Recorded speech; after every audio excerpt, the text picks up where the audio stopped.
So one other thing I pondered about is like there's these like recovery programs, right? And they are there to help you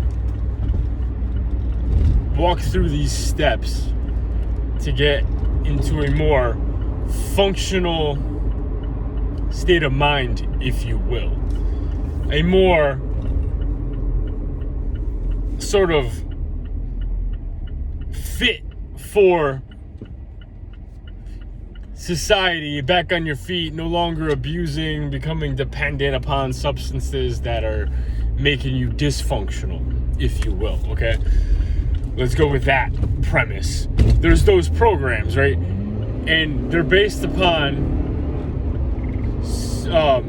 being sober, but the overall outline of it is considered to be recovery, right? Like it's a process. I think we all get that, right? It's a process of recovering. So you're in recovery. What about recovered, right? Just by the fact that a word is a word, and if you have, up, you got down, right? If you got light, you got dark. If you got high, you got low. If you got recovery, then you got recovered. So that's the end in sight. That's the goal. What is that really going to mean? Now, obviously different for each individual, but nonetheless, it's some sort of ideal you strive upon in these step-by-step programs to get to a more favorable, suitable, functional place. It's to be rehabilitated. Now, what I'm saying is that the connotation of recovery it's sort of like baggage in a way. It's like it drags you down, right? I just personally, I think of it as a terminology. It's part of the terms that is almost inevitably bringing about the stigma. Maybe that's just me, but the reason why I feel that way, or the reason why I'm coming up with something else, is because I feel that way. I'm coming up with this, right? Sobriety power. Okay? There's no negative connotation in that. One time I was at one of these recovery institution things, and somebody looked at me and they said, this guy's sober. When they said that to me, I was like, whoa. Like, they hit me with some sort of power. Like, well, sober is a big deal. And I am sober. I don't view it as like I'm in recovery, because then it feels like I'm kind of dependent on this system and I'm going to have to go through these things and hopefully I don't relapse. And you know what I mean? It kind of drags you down. It gives you a connotation, like the connotation that addict brings about, like, oh, I'm an addict. These things, I don't want to get into people's business, but personally, I don't use these terminologies, right? These terms, because I think the terminology itself has a stigma to it. Just the term alone. Not necessarily people's opinions and the overall consensus on what these things mean. I'm just saying, on a personal level, when I hear these concepts, these words, these terms, I can sense the negative connotation, and that doesn't put me in a motivational atmosphere. So instead, I proposed sobriety power. That is something remarkable, because when you have sobriety power, you're able to find the same fun, the same enthusiasm, the greatness, all of that you had when you were abusing. Like, you did those things because you liked them. You found some sort of joy, some pleasure. I'm not advocating and saying that they're good, but I'm saying you did them because you liked them and you thought it was worth it, right? So I'm saying find that same value in sobriety, and let's make that fun. Let's make that valuable. Let's make that worth it. That's sobriety power. Yeah. Within that power, I'm saying you're able to use your mind. instead of abuse your mind. Within that power, you're becoming in the flow state, as it's known in positive psychology. In the flow state, you begin to activate things that are gonna bring out your best. That is huge. You can think about all the great inventors and thinkers of history, right? Einstein. Did he come up with EMC squared when he was high or drunk? I don't know. Maybe not. Probably not. I extremely doubt it.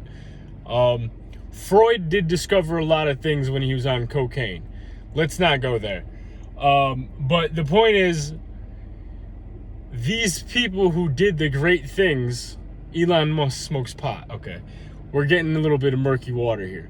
But my point is, if you're looking to find sobriety and sobriety power, it's not just about recovery. It's about being at your best again in a healthy state and then benefiting from that, right? The recovery aspect is there, but that shouldn't completely cover what's going on, because you can do just as much fun stuff being sober as you can when you're high or drunk. And if that's your situation, I'm going to encourage you to find that motivation to use sobriety as a way for you to become better. Because if you use recovery in a way to become better, you're still recovering. It's like a tsunami hit you and now you have to recover. That's why I don't like the term, right?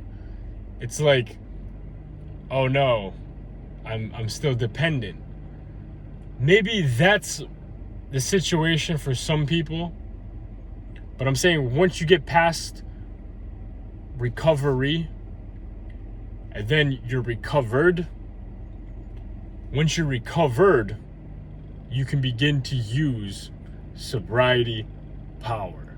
And that's where you really begin your new chapter, your new life, your new next level. Because you took the wisdom from your past, your old experiences, and you leveled up. And you say, at this point, I was abusing. At this point, I was really addicted. At this point, I was completely dependent.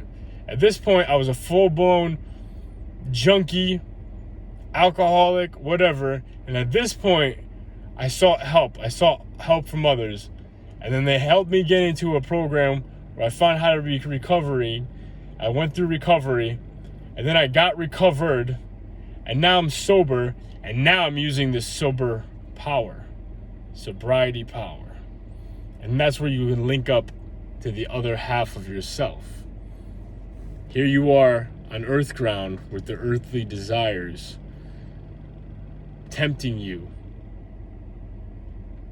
causing your limbic system to be sensing the joy and satisfaction of the senses: taste, touch, smell, hearing, sight, right?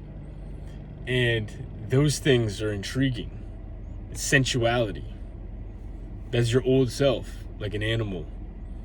But once you can release yourself from that, you get up here and you're using more of your prefrontal cortex, the reasoning part of your mind. And you're thinking, I could do these things instead. And when you're there, you're one with the thoughts, right? You're not just thinking about your flesh, the desires of the flesh.